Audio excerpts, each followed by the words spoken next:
Hi everyone, the Gazette has a new name. It's now called Nostalgia USA, and each month it's getting better. A real entertainment experience. And within each issue there will be special pricing on selected oldtimeradiodvd.com collections, only available to our subscribers of the Nostalgia USA. Take advantage today by subscribing at oldtimeradiodvd.com. Nostalgia USA, special pricing. What a combination. Go to oldtimeradiodvd.com today. You'll be glad you did. Let's now join our featured presentation.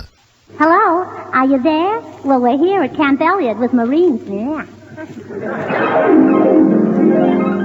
Swan, the soap that's pure and gentle. Come on, swing this one. Lever Brothers, the makers of Swan, the new white floating soap, presents the Burns and Allen Show with Paul Whiteman.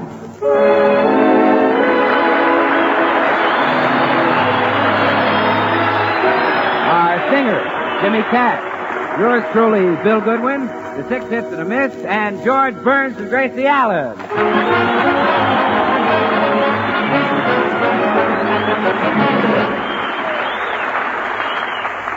Well, now let's look in and see what's doing at the Burns home. Gracie, In the living room, dear. Gracie, what happened? I looked in the drawer and I haven't got a single clean shirt. Oh, darling, I forgot to tell you. Our laundress quit. Oh, she wasn't a very good laundress anyway. Remember how she used to cut the tails off your shirts to make her work easier? Yes, it's just as well she's gone. Well, she's got a job over at Consolidated now, making airplanes. Oh, that reminds me. I better call Consolidated and warn them. Why? Airplanes have tails, too. Well, Gracie, don't bother. Do you think that you could wash out a shirt for me? Oh, well, I'd be glad to, Judge, but I'm expecting two of the girls from my club any minute. Oh, the Beverly Hills Uplift Society. Yes. What are those hens going to cackle about today? Well, George, that's no way to talk about your wife and your wife's friends. Oh, I didn't mean you, dear. Well, it's no way to talk about those other hens either. Believe me, honey, washing a few shirts wouldn't hurt any of those dames. But, George, we work hard. We have to in times like these. We even do jobs for each other if they're the same amount of work. Well, what do you mean? Well, for instance, Ruthie Palmtag and Clara Bagley have a deal. Ruthie mows Clara's lawn and Clara cuts Ruthie's hair. Well, I guess that's even. They're both green. Well, You know, the Beverly Hills Uplift Society is doing everything it can to help win the war. Hardly a week goes by that we don't send out a long list of helpful suggestions. suggestions? Well, who do you send them to? General MacArthur. Well, oh, fine. That's all we need. Oh, yeah? Well, he wrote back and said if our ideas were used, the war would be over in 2 weeks. Well, I'd rather take a little longer and win it. You see what I mean? Look.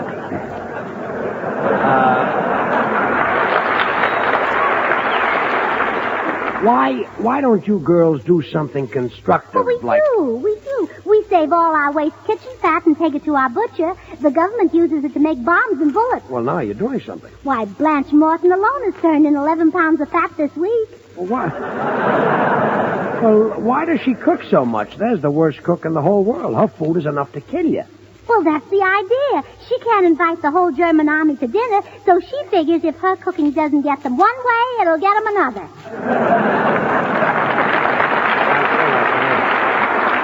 And, of course, we must drop a few of our biscuits on the Japs, too. Yes. Yes, remind me to do that. Oh, that must be the girls now. Come in. Oh, hello, Gracie. Oh, hello, Ruthie. Hello, Clara. Ruthie, I was just telling George about the deal you two had, where you mow Clara's lawn and she cuts your hair. What do you think of it, Mr. Burns? Well, it's very interesting, only it looks like the wrong one is using the lawnmower. Well, excuse me, girls. I've got to go and wash a shirt.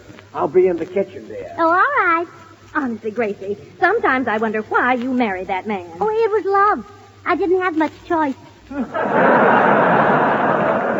Well, obviously not. Well, look, Gracie, what we came to talk to you about, we want to help the war workers. Now, there are lots of mothers who have babies in defense class. My goodness, the hospitals must be crowded. No, Oh, no, Gracie. Now, you see, while these mothers are working, they need someone to take care of the children. Can we count on you to help? Oh, yes, I love babies. I practically raised my little nephew, John Cachu Allen. The child's name was John Cachu Allen? Yes, the minister who christened him had a very bad cold. But, Gracie, the child we're leaving with you isn't exactly... Oh, I adore babies. I still have little Johnny's first pair of shoes. Wait, I'll show them to you. I'll be right back. Oh, poor Gracie. I hope she won't be too disappointed when she finds out the baby we're leaving with her is 10 years old. Yes, Bobby Ross. He's tough as nails. Oh, here comes Gracie. Oh, Well, here they are, girls. Look, little Johnny's first shoes. I had them gilded. Aren't they sweet? sweet. Why, my husband could wear these. Were those his first shoes? Yes. He didn't move into town until he was 24.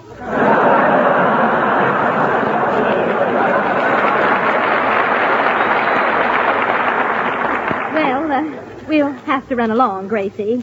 We're going to let you take care of little Bobby Ross. He'll be here in a couple of hours. Oh, Goodbye. goodbye. Goodbye. Oh, I can't wait to tell George that we're going to have a little baby in the house.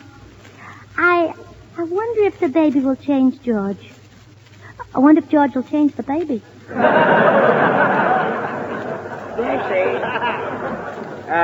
Gracie, have those club women left? Yes, dear. Well, thank goodness. What were you talking about? The baby. Well, who's going to have a baby? We are. Oh, we are. Well, if one of... We are? Yes. We're going to have a baby? Yeah. Are you happy, George? Happy? Why, I'm delirious. I'm a father. I'm a success.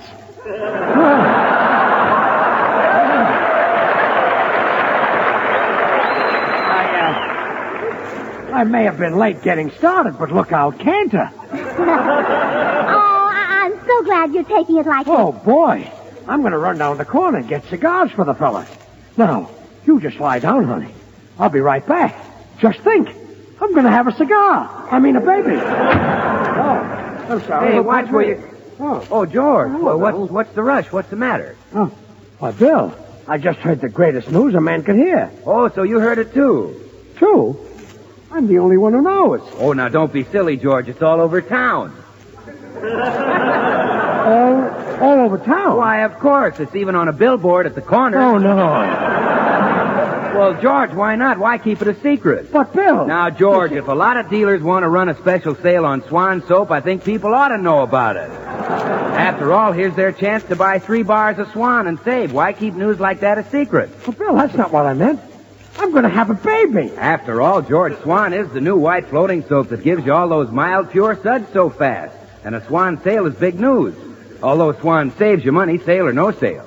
You see, Swan not only gives you more soap per penny than any leading toilet soap tested, but for housework, Swan saves again. Because it goes further than easily wasted package soaps. And it... You're going to have a baby? Why, yes, Bill. Well, gee, why didn't you tell me sooner? Well, Well, imagine me talking about Swan when you're expecting a baby. I'm sorry, George. Oh, that's all right. You see... I didn't give you a chance to tell me about it. Oh, that's all right. You see... I feel like a heel. Oh, that's all right. You see, Here Gracie you are and I- telling me you're having a baby, and I just stand here and go on talking about Swan. Oh, that's all right. You see, The soap Gracie... that's as mild as the finest Castile. The soap that's so mild and gentle it's kind to your hands, no matter what soap and water job you use it for. Oh, George, I'm just a false friend. Oh, Bill, forget it. Well, gee, thanks. When do you expect a baby, George? My gosh, I forgot to ask Gracie. Just a minute. Gracie, Yes, dear. when are we expecting the baby? March, April, May? Oh, it should be here in about 2 hours. 2 hours? Bill, go for a doctor. Okay.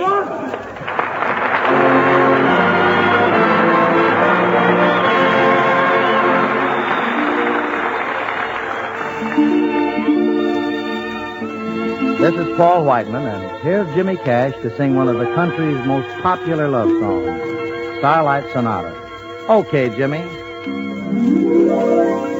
You're my song from a world way up high. You are my starlight sonata out of the midnight sky.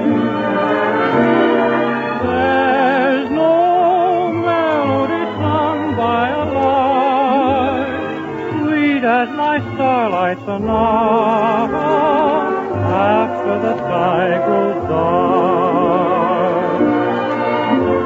Your arms are such a thrilling place when we embrace like this. The promise of eternal love is trembling in your kiss. Twilight sings of a heaven to be, bringing my starlight sonata straight from your heart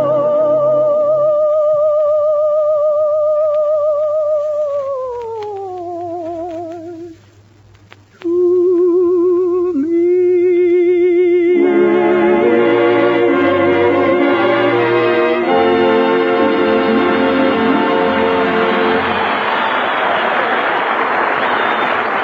Well, Gracie is waiting to take care of the defense worker's baby, while poor George still thinks he's going to become a father. Now, just lie down, dear, and take it easy. Would you like another pillow under your head? Oh, I wish I knew what's come over you, George. All this fuss over one little baby. Suppose I was going to have 4 or 5 of them. At once? Well, I'd be glad to do it if you'd like me to. Oh, gosh. Why doesn't Bill get here with that doctor? What's the matter? Don't you feel well? Of course I feel well. The doctor is for you and the baby. Oh, I see what you mean. He examines the baby, and then if he isn't healthy, we give him back and get another one. I can't understand what you... Oh, there's Bill and the doctor. Now, you stay right here. I'll answer the door. Come in. Oh, hi, George. Here's the doctor you wanted. This is Mr. Burns, Doc. How do you do? How do you do? That'll be $5, please. Well, for Pete's sake, Bill, this is Dr. Lewis. I don't want him. Well, gee, I'm sorry. I just grabbed the first one I found. What's wrong with him? Well, this guy is a screwball. Well, let's get down to business, Mr. Screwball. Unusual name, by the way. Only heard it once before. A woman I know told me your husband was a screwball. Well, I don't care what she told you. Charming woman, delightful. Great friend of mine. Married to her, come to think of it. Bill, why did you do this to me? Now, look, George, I just stood on a corner and yelled, I want a doctor. Who'd you expect to answer, the Mayo brothers? Well, never mind. Just get him out of here. Will you out? Well, I guess we'd better leave, Dr. Lewis. My friend's a little jittery. Yes, I noticed that, Mr. Jittery. Very bad, very bad. Does he happen to have a toothache? No, there's nothing wrong with my teeth. But my head is beginning to ache. Just as I thought. Well, I'd advise you to have it pulled out. Well, and I'd advise you to get out. Now go on. Scram. Yes, indeed. Yes, indeed. Well, let's get down to business, Mr. Scram. My name is Burns. To be sure, to be sure. My wits must have been gathering wool. Well, let's get down to business, Mr. Wool. Burns. Naturally, wool burns. Has a horrible odor, too. Well, let's get down to business, Mr. Odor. Bill, you better remove this character before I murder him. Okay, George. Come along, Dr. Lewis. To be sure, to be sure. Is it too late to catch the 4 o'clock bus? No, it's only 1 o'clock now. Oh, dear, missed it again. Well, goodbye.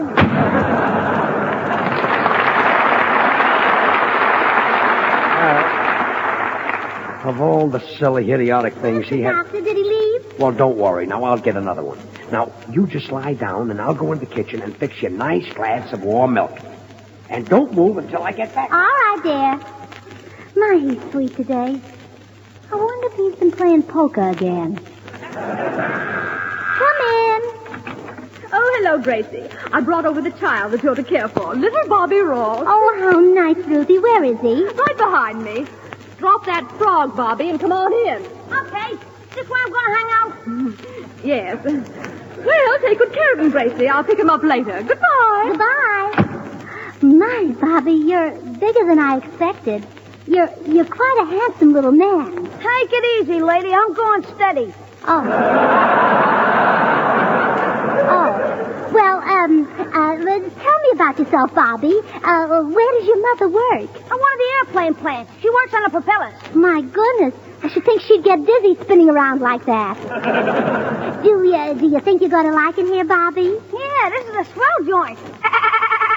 Yeah, what are you doing? I'm mowing them down. Don't you see him up there? Where? There goes a Stuka. There goes a Messerschmitt. Why, you're a regular quiz kid. Imagine knowing the scientific names of those mosquitoes. Are you kidding? Say, I'm hungry. You got any chow? Yeah, there's some fruit out in the dining room. Get yourself an apple. Okay, don't care if I do. Oh, can't help wishing he was just a little smaller. Well, here's your milk, Gracie. Did you keep quiet while I was gone? Yes, George, perfectly quiet. Oh, by the way, while you were out in the kitchen, the baby came.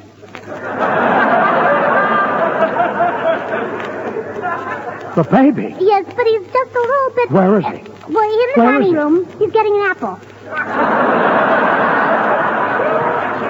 Getting an apple? Yeah, he's a little older than I expected, George, but I'm glad to care for any child whose mother works in the defense plan. I don't get it. You mean the baby isn't out? No, dear, we're taking care of Mrs. Ross's boy while she's working at Consolidated. Gee, I'm not a father. Well, what'll I say to the boys? What about all those cigars? I feel terrible. Oh, buck up, George. Remember that inspiring poem of Kipling's that I always quote? If you can lose your head and never keep the common touch, if you can walk with kings while the dawn comes up like thunder, and which is more, you'll be a man, my son. Now I feel better, yeah.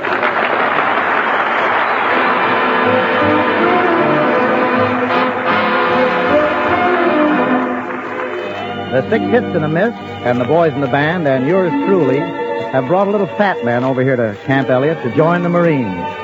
He's overweight, but a few weeks in boot camp will put him in fine shape. Going to give him to you right now. It's Mr. 5x5. Twirl my turban, man alive. Here comes Mr. 5x5.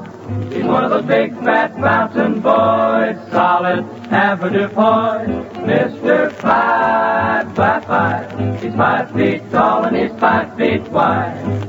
He don't measure no more from head to toe than he do from side to side.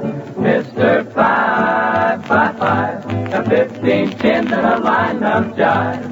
He's a mellow old cat, a real hep fan. He be Mr. 5x5. That man can really jump it for a fat man. Boy, the only trouble is there's no way of knowing Whether he's coming on or going.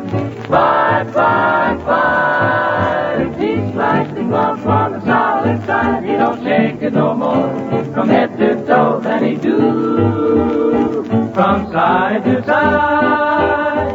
Mr. 5x5.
Oh, hide me, Gracie. Hide me from that kid. Where is Bobby? You're supposed to be playing with him. I've played with him for 3 hours and I'm worn out. If his mother works overtime tonight, I'm dead. Well, did you play games? Yeah, games. I was supposed to be a Japanese zero, and he shot me down 5 times. Oh, yes. I thought that would be fun. I hope you didn't mind the little extra touch I added. What extra touch? Telling him to put a lighted cigar in your pants pocket so you come down with your fuselage smoking. So, that's where he got that idea. I wish I'd never set eyes on that Oh, kid. so here you are. You're a zero, and I'm going to get you.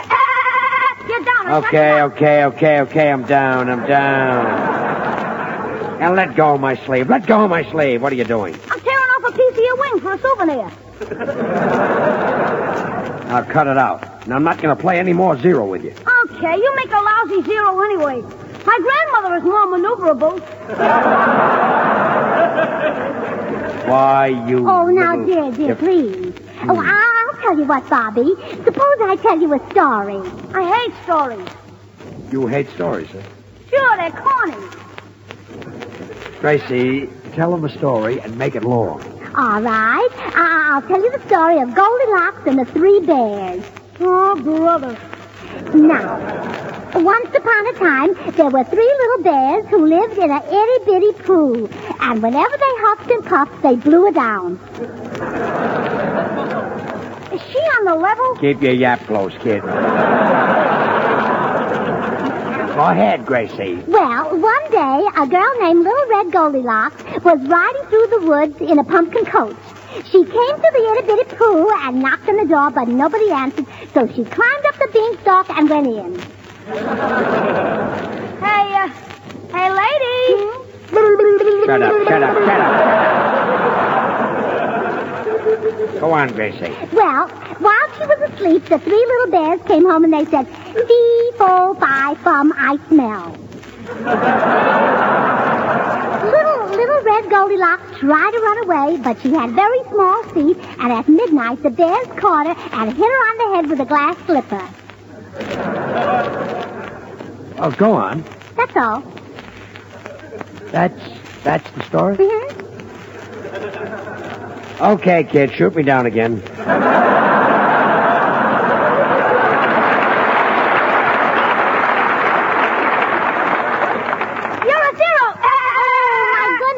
There must be some way to entertain you that's not quite so noisy. Oh, I have it. I'll get my little duck Herman. Now, don't go away now. Now, listen, son. You're a zero. Oh, stop it. Is the Air Force the only branch of the service? It's the loudest. Well, ground yourself. Hiya, George. Is the baby here yet? Yeah, this is it, Bill. This? It was all a mistake. We're just keeping this kid while his mother is at work. I'm not going to be a father. Oh. Well, gee, that's too bad. I'm sorry, old man. Fine time to call me old man. What else can he call you? Oh. Keep quiet before I give you a hit in the head. George, never tell a child you're going to give him a hit in the head. Never. Bill, believe me, it wouldn't do any harm to this kid. But George, you don't understand child psychology. You've got to talk the kid's language. Treat him as your pal, your chum. You can do that, huh? Why, of course. Watch this. Hello, Bobby, little pal. Let's you and I smear dirt all over our faces and play commando. What do you say, little chum? Commando? You said it, pal. Let's go. Okay. And when we get through, we'll go upstairs and wash our little face and hands with Swan, huh?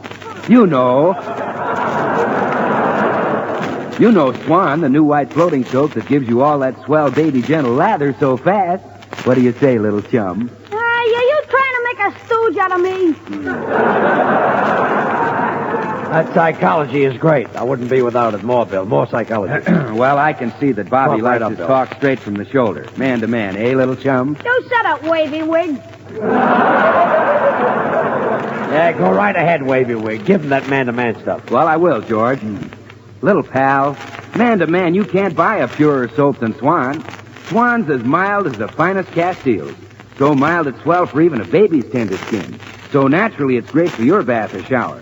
What say you go upstairs and try it, huh, little pal? Just a minute, Bright Eyes. Are you trying to little pal me into a bathtub? Psychology, Bill. Psych him, Bill. Psychology. Okay. Psych him. All right, Bobby. Give him a big psych. I'll psych him. I promise not to mention Swan soap again unless you ask me about it. How's that? It's a deal. Okay, little chum. Now, you ever seen one of those big Catalina flying boats? A fella your size could crawl right into one of those floats on the wings. What float? Swan floats, and thanks for asking.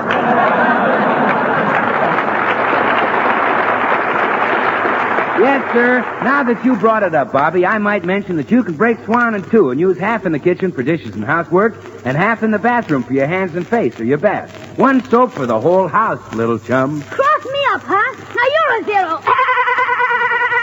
George, do me a favor. What? Give that kid a hit in the head. Goodbye.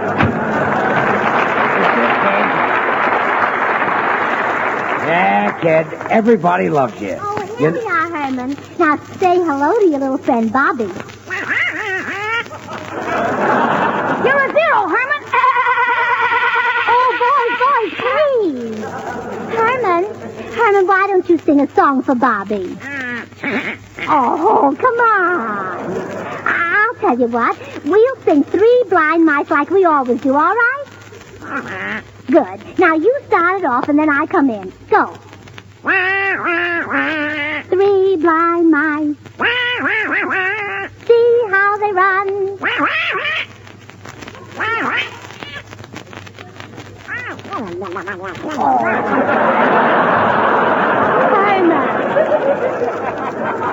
Don't you remember the rest of it, sweetheart? Oh, come on, try again. Three blind mice. See how they run.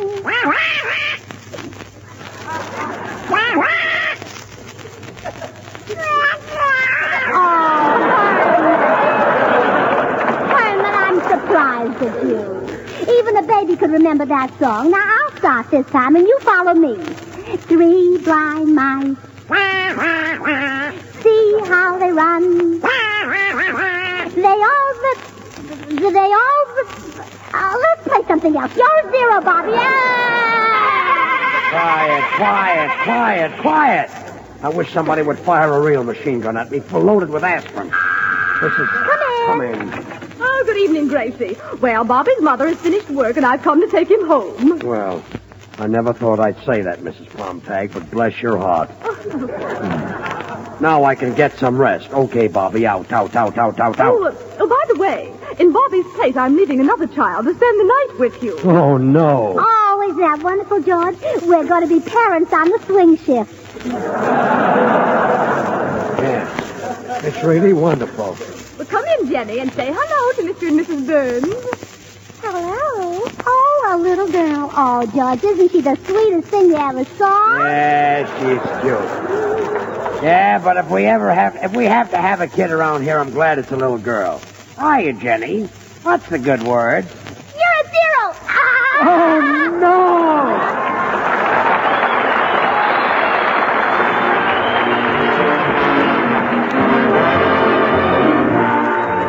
George and Gracie will be right back, so I'm just going to say, don't forget that special sale on Swan soap that so many dealers are running right now. Buy 3 bars and save. And I do mean save. Because sale or no sale, Swan saves you money. Use Swan for dishes and housework, and you save because Swan goes further than easily wasted package soaps. Use Swan for your hands and face or for your bath, and you save again because Swan gives you more soap per penny than any leading toilet soap tested. So come on, swing to Swan now, when you can buy 3 bars and save. Well, here they are, George and Gracie. Oh, George, wasn't it fun doing our show down here at Camp Elliott today? Yes, and I'm especially glad that we're here today. It happens to be the Marine's birthday. Oh, well, that's wonderful, George.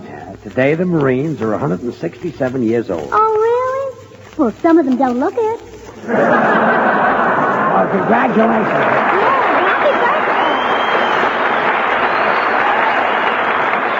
The makers of Swan, the new white floating soap, join George and Gracie in inviting you to tune in again next week, same time. These programs are shortwave to our armed forces everywhere. Remember, Swan now brings you 2 of radio's top shows. George Burns and Gracie Allen every Tuesday night, and Tommy Riggs and Betty Lou every Friday night over another network. And now till next week, this is Bill Goodwin saying, well, I, Swan, how about you? Good night.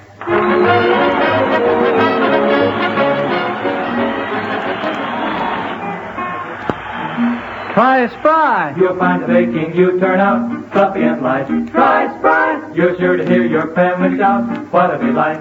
For cake, pie, donuts, the things you fry. Try Spry.